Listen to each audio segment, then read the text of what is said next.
I don't know what is up with नागिन season 7। इन लोगों का चल क्या रहा है इनको खुद ही नहीं पता चल। कहीं कहीं पे इनके VFX के एल लग जाते हैं, कहीं कहीं पर इनको अपनी स्टोरी का ही नहीं पता। स्टोरी शुरू कहाँ से हुई थी, अंत कहाँ पर हो रही है, स्टोरी के बीच के कैरेक्टर्स कहाँ जा रहे हैं, किसी को कुछ पता नहीं चल रहा। एकता कपूर का मन कर रहा है किसको गायब करने का तो वो गायब कर देगी, और चाहे जब किसी को भी बिना कॉन्टेक्स्ट के शो में घुसेड़ भी सकते। जैसे कि बीच में शो में जैन खान आया था, बंदे का और बंदे के कैरेक्टर का क्या हुआ ये तो एकता माँ ही जाने। फिर राधिका की एंट्री करवाई एक सीधी सादी भोली भाली लड़की के तौर पे, जो कि मुझे इसकी शक्ल और ड्रेसिंग सेंस देखकर ही पता चल गया था कि ये बहुत बड़ी विलन निकलने वाली है। ये जिसको ये लोग ज्यादा सेफ साइड पर खेलने की कोशिश करते हैं ना, एक्चुअल विलन वही निकलता है। Although why am I discussing about the story, जब नागिन वालों को खुद इसकी स्टोरी के बारे में नहीं पड़ी। स्टोरी में इतने लूप होल्स हैं, इतनी इनकंसिस्टेंट है ये स्टोरी, समझ में ही नहीं आ रहा है। बीच में नागिन से हटके ये लोग ड्रैगन्स का कॉन्सेप्ट ले आए। अब आप सब लोगों को तो पता ही था कि एकता माँ कितनी ज्यादा पावरफुल और कितनी ज्यादा शक्तिशाली है, लेकिन अब उनके हाथ में एक ब्रह्मास्त्र और इंद्रास्त्र लग चुका है जिसका नाम है AI। अब AI से ये लोग कुछ भी करवा ले, मतलब कुछ भी करवा सकते हैं। करना ही क्या है, एकता कपूर ने अपने बच्चे छोड़ दिए होंगे कंट्रोल रूम में और बच्चों ने उल्टा सीधा कुछ भी प्रॉम्प्ट डाल दिया। ड्रैगन ने और नागिन को उठा लिया, ड्रैगन ने नागिन को धो दिया, नागिन ने ड्रैगन को धो दिया। बस किसका क्या चल रहा है कुछ पता ही नहीं चल रहा। मतलब पहले तो ड्रैगन और नागिन बहनें हो ही कैसे सकती है, इसका लॉजिक सेंस समझाने के बजाय हमारे मुंह पे थोप दिया जाता है दैट राधिका अनंता की, या फिर ये जो भी है अनंता है, पूर्वी है, इसका क्या नाम है पहले तो पता नहीं, कितनी इनकारनेशन हो चुकी है। तो पहले तो राधिका को आर्यमन की एक्स की तरह इंट्रोड्यूस किया गया था, उसके बाद इसका पता नहीं कहां से तो राधिका का कोई मिशन आ गया, इसके बाप के कहने पर ये कुछ तो कर रही थी। फिर अभी एक प्रोमो आया है कि नागमणि से इसने मार दिया अनंता को, और फिर अनंता का नया जन्म हुआ जिसमें उसका नाम है अनिका। आई मीन कितने नाम बदलोगे यार, कितनी पर्सनालिटीज बदलोगे उसके। पहले तो बेचारी के वो भोंदू वाले रूप को तुमने मार दिया, वो मुझे सबसे ज्यादा बुरा लगा कि उसने मार दिया, क्योंकि मैं स्टार्टिंग से नागिन देख रही थी, एक्चुअली में बहुत इंटरेस्टिंग लग रहा था स्टार्टिंग का सीजन, और थोड़ा बहुत VFX भी मतलब अच्छा ही लग रहा था। पर बीच में इन लोगों ने जो फकअप किया है ना, जो बेइज्जती मारी है नागिन की, और नागिन की पूरी लेगेसी की ऐसी तैसी मचा दी है। प्रीवियस सीजन्स में नागिन को कम से कम सच्चा प्यार तो रहता था यार अपने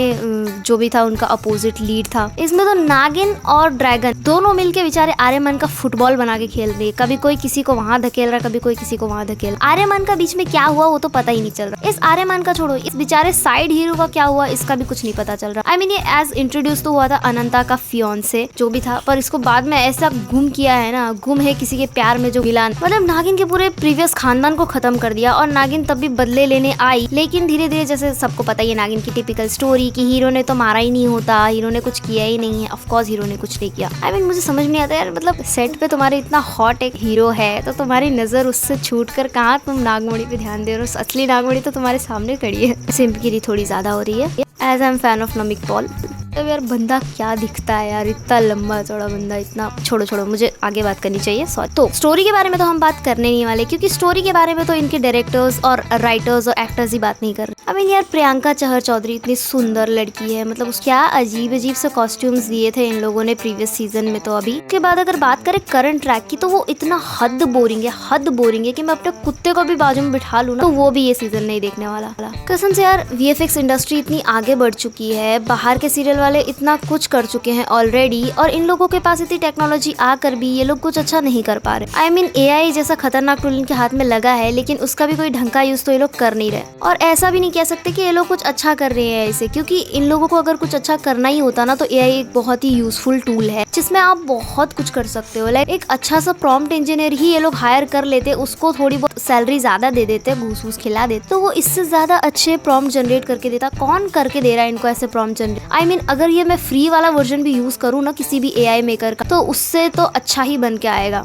और ये लोग गधा किसको बना रहे हैं कि ये लोग VFX यूज कर रहे हैं। VFX हाँ कहीं पे स्टंट वगैरह इन सब के लिए यूज हो सकता है, लेकिन आधा तो पूरा इनका काम 60-70% AI ही कर रहा है। The biggest problem with this season is the VFX errors and the story line पहले स्टार्टिंग में काफी इंटरेस्टिंग थी, पर अब जाके इन लोगों को क्या हो गया, कुछ भी खिचड़ी बना रहे हैं। जो स्टार्टिंग में सबसे ज्यादा पसंद आई थी पूर्वी और ये आर्यमन की केमिस्ट्री, अगर इन लोगों को ऐसे ही कैरेक्टर के साथ सेम तरीके से कंटिन्यू करते तो वो काफी इंटरेस्टिंग लगता। खैर अब इन लोगों ने तो नाश मार ही दिया इस सीजन का पूरा, पता नहीं कब तक, तो 2-3 महीने और एक्सटेंड होने वाला इनका सीजन। और यार इतनी बढ़िया कास्ट लेकर तुम एक अच्छी स्टोरी भी बना सकते हो, जरूरी नहीं है कि हर बार बस नागिन में ही घुसेड़ना है। कोई दूसरा सीरियल बनाओ यार, इतनी अच्छी कास्ट है, इतने प्यारे इतने सुंदर लोग हैं इस कास्ट में, तो भी नहीं, हमें तो बस नागिन के ही दिखाना। एंड सबसे इरिटेटिंग चीज है जो इनका गाना है ना, हर 2-2 मिनट में जाके तो घर पता नहीं क्या क्या बजाते रहते, क्या इतना इरिटेटिंग गाना ना, नागिन नागिन कर करके दिमाग का दही कर दिया। असली नागिन भी ना अपनी चमड़ी उधेड़ के मतलब इनके सामने फेंक दे कि बस कर दो यार, नहीं हूँ मैं नागिन। एंड कुछ लोग तो लिटरली कह रहे थे कि ये जो बन्नी नाम का कैरेक्टर है ना, ये अनंता का चैट जीपीटी है,